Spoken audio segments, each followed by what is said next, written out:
Ysgol Report correspondence for Ysgol Gyfun Gŵyr. Today we're going to be interviewing Richie Pugh, who is captain of the Welsh Sevens rugby team. Since when have you been playing rugby?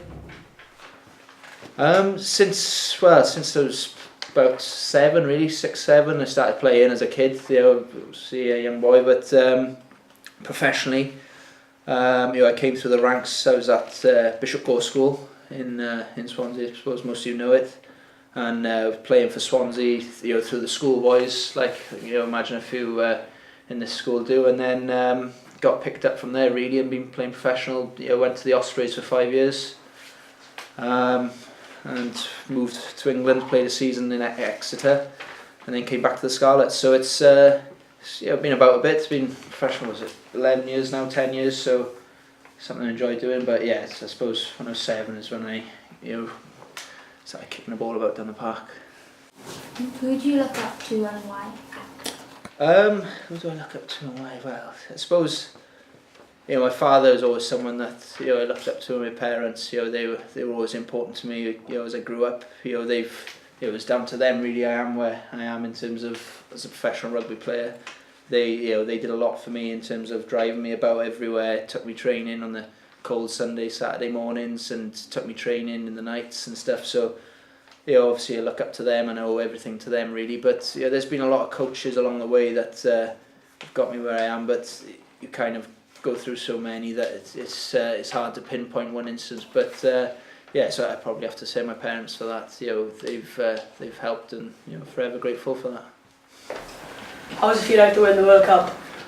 It was great. It was a bit was it 3 years ago yesterday to the day that we won it, and it was a great achievement. A bit kind of out of the blue because it was the only time that we've made a final of the cup tournament, and to go through and win it. But it was one of them occasions where that day we played the best rugby that we've ever played, and it's the best squad that I've been involved with, and just everything seemed to go well for us, and we came through the day beating New Zealand, beating Samoa, and and Argentina in the final. So it was a special moment, and one that I cherish for the rest of my life.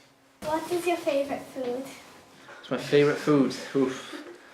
I don't know. I love a bit of pizza. I tend to night before a game. I kind of like a cheap meal. I like a pizza, but a lot of the time, it's just your general, chicken. You have lots of protein, lots of meat. Your steaks, Welsh lamb chops, nice. But I do just high protein. I do enjoy eating meat, so it's good. Helps you grow as well. Wales can now field a full team of tweeters. What do you think of this revolution on Twitter?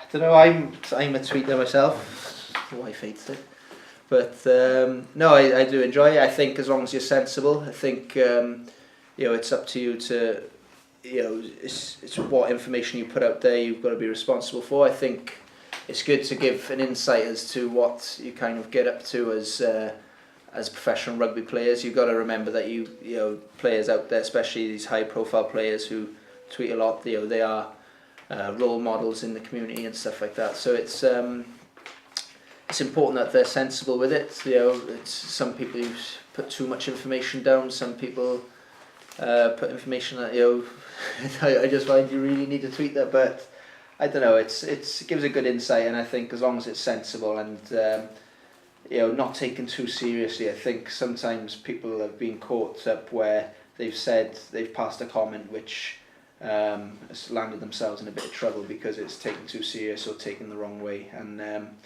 that's always the danger with social media really. But as long as you're sensible with it and it's all taken as lightheartedly, it can be good. Do you think you'll ever want to learn to speak Welsh in the future? Definitely, yeah, I did. That's one of my, obviously biggest regrets, that I suppose, I didn't go to a Welsh school, but I did attempt to learn it. There was a few of us when I was playing for the Ospreys. There was about 10 of us, Adam Jones, Hugh Bennett. There was a few boys there that we went to an after school. I think it was in Pentlager that we went to study, but I think typical rugby players, we found it hard or too tired to go after school 3 nights a week or 2 nights a week, and and just found it difficult. But you know, my wife speaks Welsh, as you know, and I think when we bring up a little one, you know, they'll be speaking Welsh, and hopefully I'd learn then and pick up a bit. But I've got a GCSE in it. It's got a level C, but I don't think I remember off of it now. So yeah, I'll have to recap that. Did any of those guys in the Ospreys carry on? No, I lasted the longest. I think it was Really? 8 weeks. Not very long. Not very long. So.